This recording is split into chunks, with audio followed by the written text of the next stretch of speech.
Welcome in Offenbach on the River Main, and welcome at the Klingspor-Museum, one of the finest places in the world to show typography and type design and calligraphy and book design and plenty of these things too.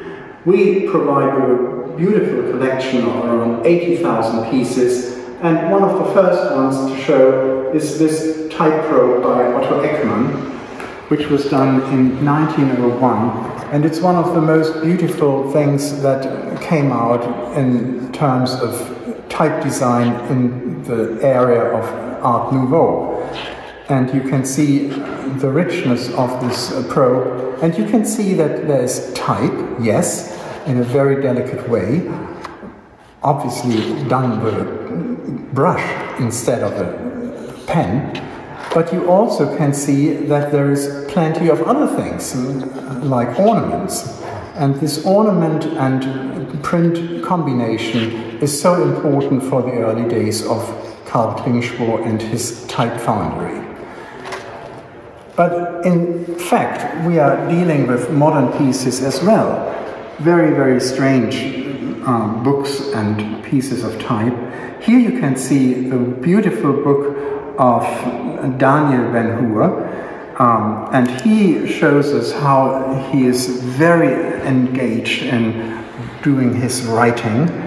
Letter by letter, he uses a special form of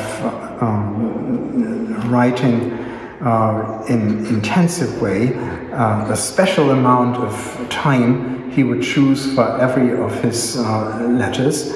And it's chalk and pen he's mixing, and he's doing a wonderful drawing rather than a writing. And yes, on the other hand, he is writing like a drawer. And in the Klingspor-Museum, we are very interested in all the kinds of atmosphere that can appear when very different people come to join and share their wonderful ideas of how to write, actually. And let me show you this other book, which was done by Otto Zielke, an artist from East Berlin, and he was a great cartoonist. And then he changed to do his books in writing and drawing. And he has a very elegant, very freestyle way of writing his sentences and combining them with his little cartoon figures. And it's a very, very strong way of making the word alive.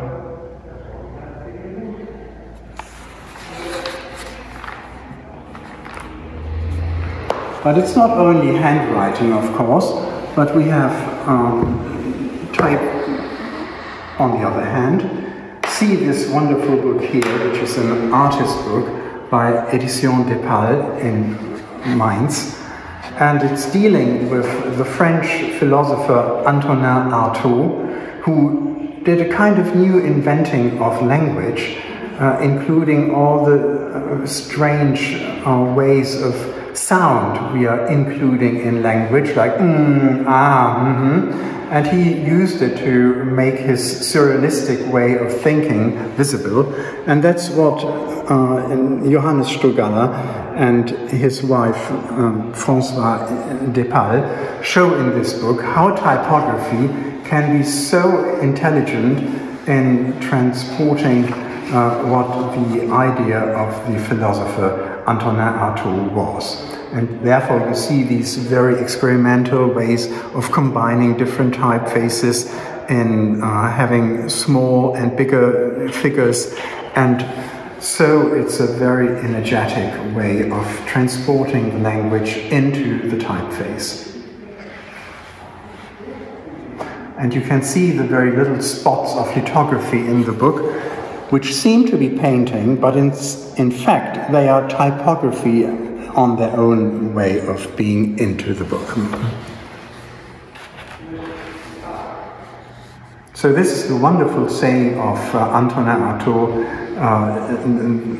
the alphabet is like a bird to eat, to make the wonderful richness clear of what language and typography can have.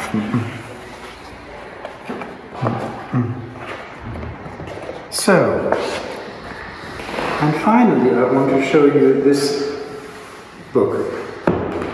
It seems to be sort of simple, but in fact it's very strange. Look at it. Would you be able to say what it is? Well, maybe you have it easier when I put it like this, and you may find A, B, C, and obviously it's the following letters to form the whole of the alphabet. And in fact, Thomas Maurer, the artist, did a very, very simple trick. He folded each of the letters once, and you are asked to try to fold back these letters when looking at them. And so this starts obviously a reflection of your regarding the letter to make your picture of the letter and to get to the idea of language in general. So this is only a very, very few examples to make clear that we are very interested